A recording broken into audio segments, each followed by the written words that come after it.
I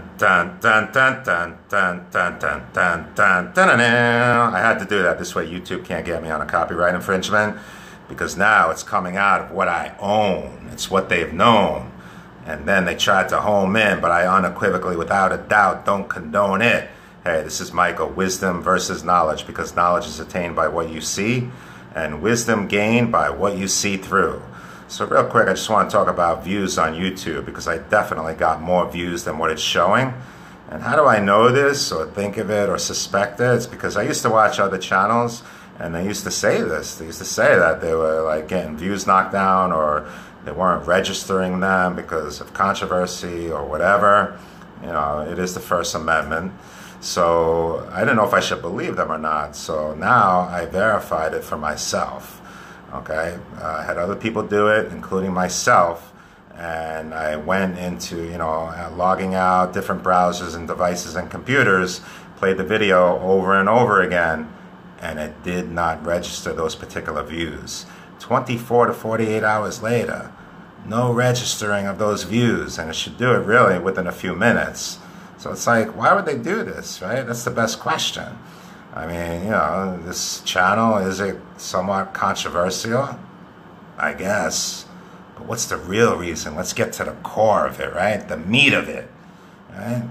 Let's peel away that onion, because the more we bring down an onion, the more we see the tears coming down their eyes. And it is starting to get intense, baby. So, you go back to the 90s, there's a company trying to figure out its identity, come up with a cool name for tech, something that's memorable, and it ends up being Google. Now, and it worked, right? It stuck.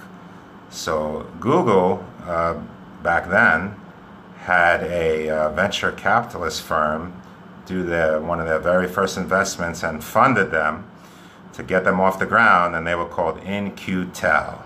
I-N-Q-T-E-L, which actually stands for, in the Intel community, intelligence clearance. Now, who is In-Q-Tel? They are the venture capitalist arm for the CIA. In order to make it legal for a government agency to invest in a private company, they have to use a separate entity. So they use In-Q-Tel for all of their investments. Just like they commissioned Amazon recently to, you know, win the contract to do all their cloud computing software. And then IBM lost the contract, and the CIA gave it to an e-commerce store. Does that make sense? And then shortly after, Jeff Bezos went and bought the Washington Post. So I'm not going to get political, but he is, obviously. So Google then went on to buy other products, including Google Earth from NASA.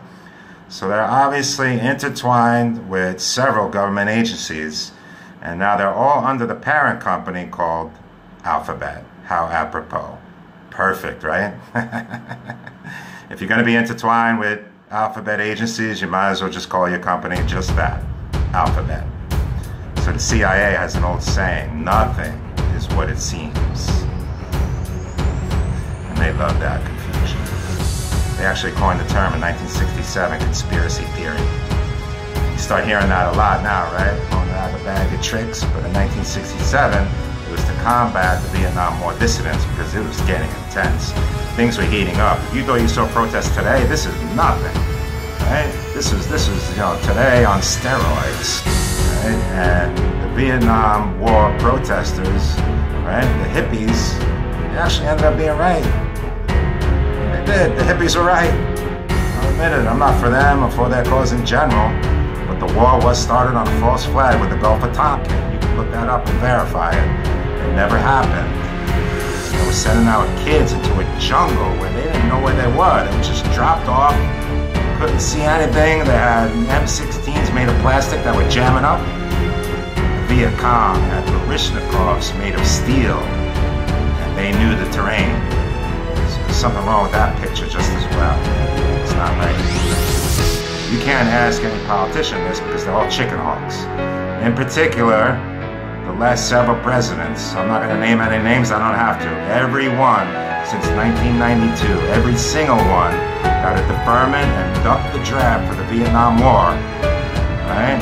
We're not going to get on anyone for that. And later on, when we got older and got into the White House, they acted like, oh, tough guys, and now we're gonna bomb everyone.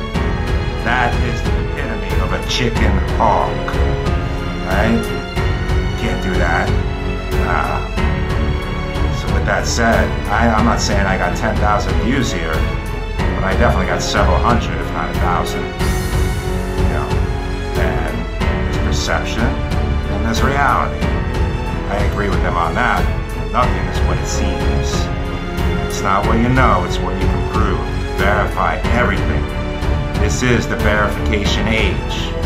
Prove it. With that said, no quantum supercomputer can ever compete with the 80 billion neurons firing off in that brain of yours.